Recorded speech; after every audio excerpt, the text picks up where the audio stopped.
Dear student, welcome to NCERT 8 Science, Chapter 4 Material, Metals and Non-Metals, Part 2.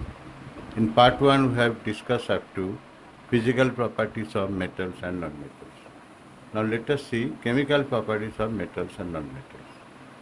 Chemical property का मतलब है कि कोई मेटल या नॉन मेटल दूसरे किसी के साथ कैसे रिएक्ट करते हैं, दूसरे किसी के साथ कैसे बर्ताव करते हैं, that is called chemical property. और फिजिकल प्रॉपर्टी मतलब अपने आप कैसे बिहेव करते हैं। नाउ विथ मॉइस्ट एयर, जो मॉइस्ट एयर के साथ मोस्टली मेटल रिएक्ट करते हैं और उसमें जो फॉर्म होते हैं हम उसको रास्टिंग कहते हैं, जो गुजराती में काट काट बोलते हैं ना, सुना होगा। जैसे आयरन के ऊपर रेड कलर का कोटिंग देखा होगा। तो यहाँ here iron Fe with oxygen water, oxygen water मिल के मॉइस्चर बन गया और इसमें जो हमें प्रोडक्ट मिला that is hydrated iron oxide, we call it is rust, that is reddish brown colour. Similarly you might have notice that copper का कोई बर्तन हो, तांबे का, उसके ऊपर ना ग्रीन कलर का कोटिंग आता है, वो भी एक टाइप का रस्ट है। जो ग्रीन कलर का रस्ट वो है कॉपर के ऊपर, रेड कलर का रेडिश ब्राउन का रस्ट वो आयरन के ऊपर। तो यहाँ 2Cu माने कॉपर, ऑक्सीजन, वाटर और कार्बन डाइऑक्साइड, ये सब मिल के मॉइस्ट एयर है। तो प्रोडक्ट क्या बनता है? Copper hydroxide and copper carbonate, CaRBONate, carbonate, ये दोनों मिल के एक रस्ट बनता है, वो ग्रीन कलर का rust, that is the green coating. So this is how it reacts with moist air. Now how it reacts with oxygen. When it reacts with oxygen, it produces oxide. Here metal and non-metal both reacts with oxygen. When metal reacts with oxygen, it produces metal oxide, and when metal oxide reacts with water, it produces metal hydroxide, which is called base. Base means which turn red litmus blue. Okay. Now, for example, magnesium is a metal. When it burns with oxygen, this example given in your book also in experiment, magnesium ribbon burning, and the white powder producing, it is metal oxide, white powder, metal oxide.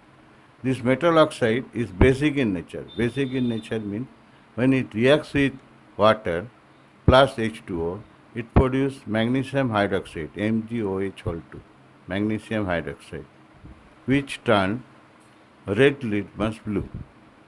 So this is base means such a compound which kill acid. देखो हमारा जब acidity problem होता है, कुछ खाने का गड़बड़ हो गया तो पेट में एसिडिटी हुआ, तो डॉक्टर क्या करते हैं, एक मिल्क ऑफ मैग्नीशिया एक मेडिसिन देते हैं, वो मैग्नीशियम हाइड्रोक्साइड है, वो एसिड को किल कर देता है, हमारे पेट में जो एसिड बन जाता है उसको किल करते हैं, इसलिए इसको कहते हैं antacid. So you remember magnesium hydroxide is a antacid. So similarly, when non-metal reacts with oxygen, sulfur, S means sulfur. When non-metal reacts with oxygen, it produces sulfur dioxide. The sulfur dioxide is acidic oxide. Like here, metal oxide is basic oxide, non-metallic oxide is acidic oxide. How? When it reacts with water, sulfur dioxide is non-metal oxide. When non-metal oxide reacts with water, it produces sulfurous acid, H2SO3, sulfurous acid. How you prove? Because acid turn blue litmus red. Okay, so non-metal oxide, acidic oxide, or metal oxide is basic oxide. This is how it both metal and non-metal reacts with oxygen. Let us see how it reacts with water. Normally metal और non metal water के साथ reaction नहीं करते हैं। जैसे हमारा common experience है, iron, copper, aluminium का बर्तन वगैरह है, या हमारा गोल्ड सिल्वर है, हम पानी से उसको थोड़ी धो जाते, कुछ रिएक्शन तो होता ही नहीं। तो नॉर्मली नहीं होता है, पर कुछ मेटल्स है, they are very reactive metal, like sodium, sodium water के साथ vigorous reaction, VIGOROUS, vigorous reaction, यानी बहुत फटाफट रिएक्शन करते हैं।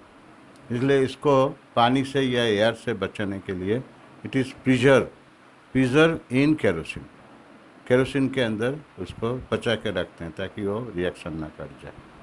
नॉन मेटल वाटर के साथ कोई रिएक्शन ही नहीं होता। पर एक नॉन मेटल जैसा है phosphorus, phosphorus catch fire in air, phosphorus air के कांटेक्ट में आए तो फट से जल जाता है। So it is preserve in water. It prove करते हैं कि फॉस्फोरस एयर में तो जल जाता है पर वाटर के साथ उसका कोई रिएक्शन नहीं होता है। Now how it reacts with acid, माने मेटल और नॉन मेटल एसिड के साथ कैसे बिहेव करते हैं। Now metal, almost all metals when reacts with acid it form salt and A hydrogen gas. Hydrogen gas तो दिखता नहीं, पर उसके सामने अगर कोई हम माचिस ले जाए या कोई फ्लेम ले जाए, it Burns with A pop sound. Hydrogen gas Burns with A pop sound. ये जब पॉप साउंड में कुछ बर्न हो गया दिख रहा है तो प्रूव होता है कि हाइड्रोजन गैस यहाँ प्रोड्यूस हुआ। तो almost all metal behave like this.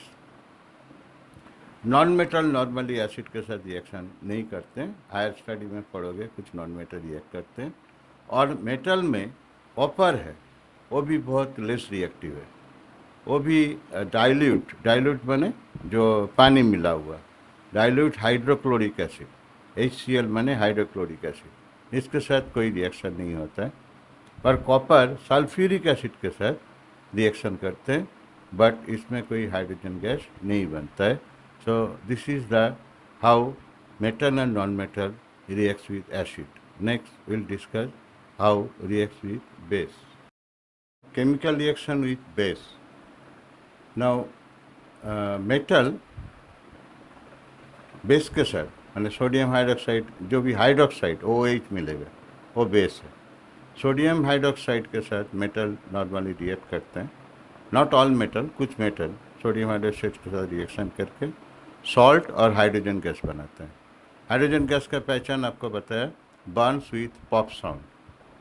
But non metal base के साथ कोई रिएक्शन नहीं करते हैं। Now, one more point, it is discussed in your textbook, that is displacement reaction. Displacement माने एक के जगह दूसरे ले लेते हैं। जैसे मानो कि कॉपर सल्फेट का वाटर सॉल्यूशन बना, और ब्लू कलर का सॉल्यूशन होता है CuSO4, कॉपर सल्फेट। उसके साथ जब जिंक ऐड करो, एक बीकर में कॉपर सल्फेट लो, देखो तुम्हारे बुक में एक्सपेरिमेंट दिखाया पेज नंबर 50 में, 51 में देखो एक एक्सपेरिमेंट डिस्कस किया। वहाँ कॉपर सल्फेट का ब्लू कलर का सॉल्यूशन लिया, उसमें जिंक ऐड किया और ब्लू कलर धीरे धीरे फेड हो गया और वो बन गया zinc sulphate, ZnSO4, zinc sulphate, और कॉपर अलग हो गया। रेड कलर का कॉपर नीचे डिपॉजिट होने लगा। बट अगर जिंक सल्फेट के साथ कॉपर का रिएक्शन करो तो कोई रिएक्शन नहीं होगा, there will be no reaction. Zinc sulfate with copper, there will be no reaction.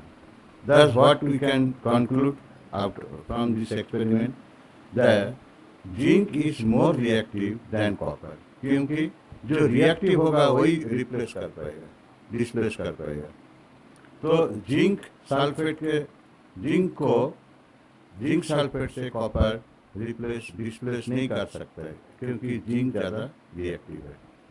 तो हमने एक लॉ सीख लिया, only more reactive metals can replace the less reactive metal, but reverse is not possible. So at the end, we come to the uses of metals and non-metals. Non-metals is essential for our life, which all living beings inhale during breathing. ये हमको सबको मालूम है। हम क्या breathe करते, कौन सा गैस ब्रीथ करते? Oxygen is present in air. तो this is one non metal. हम जानते हैं ऑक्सीजन हमें ना मिले तो हम मर जाएंगे। So it is so essential. Even जो भी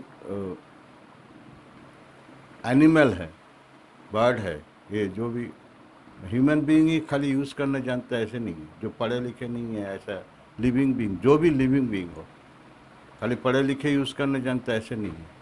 तो ऑक्सीजन के बगैर कोई भी लिविंग बीइंग जी नहीं सकते, तो नॉन मेटल कितना यूज़फुल है ये तो पता चल गया। दूसरा non metal used in fertiliser. Fertiliser क्या है? To enhance the growth of plant. खेती बाड़ी में हमने चैप्टर फर्स्ट में पढ़ा कि फर्टिलाइज़र हम ना डालें तो हमारा जो प्लांट का ग्रोथ अच्छा नहीं होगा, हाँ हमारा प्रोडक्शन फूड प्रोडक्शन अच्छा नहीं होगा। तो उसमें हम उस चैप्टर में बताया था कि nitrogen is very essential element. तो नाइट्रोजन भी एक नॉन मेटल है, तो वो भी बहुत एसेंशियल है। उसके बगैर प्लांट का ग्रोथ नहीं होगा, प्लांट का ग्रोथ नहीं होगा तो हमें फूड नहीं मिलेगा, फूड नहीं मिलेगा तो हम लिविंग बीइंग जिएगा कैसे? तो जीने के लिए ऑक्सीजन चाहिए, जीने के लिए नाइट्रोजन भी चाहिए। Now non metal used in water purification. आजकल वाटर बहुत गंदा आ जाता है, केमिकल बारे केमिकल के कारण, माइक्रोब्स के कारण गंदा हो जाता है। तो माइक्रोब्स को मारने के लिए, उसको प्यूरिफाई करने के लिए दूसरा एक नॉन मेटल यूज़ होता है, that is Cl2, name is chlorine. Okay, another non metal used in purple coloured solution which is applied on wound. कहीं हमें चोट लग जाए, है ना, कभी खून निकल गया, खेलते खेलते कहीं गिर गया, चोट लग गया, तो चोट के ऊपर हमें पर्पल कलर का एक सॉल्यूशन लगाया जाता है। वो एंटीसेप्टिक है। एंटीसेप्टिक माने कोई माइक्रोब्स तुम्हारा वो वुंड को अटैक नहीं करेगा, उसको घाव नहीं बना देगा। तो उसमें एक नॉन मेटल यूज़ होता है, उसका नाम ब्रोमीन, फार्मूला Br2। दिवाली में हम बहुत मज़ा लेते हैं क्रैकर जला के, वहाँ भी एक नॉन मेटल यूज़ होता है। Non metal used in cracker, that is sulphur. तो सल्फर हम यूज़ करते हैं एज ए नॉन मेटल। तो ये सारे नॉन मेटल का छोटा सा एक लिस्ट है, पर मेटल का लिस्ट तो बहुत बड़ा है, बुक में इसका डिस्कस ही नहीं किया क्योंकि बहुत कॉमन है। So there are endless uses of metals like iron, aluminium, copper, zinc etcetera, बहुत सारे हैं, are very common to us. So it is not used, but you can make your own list. So this is all about the chapter 4, material, metals, non-metals. Study well or prepare well and get prepared for solving exercise.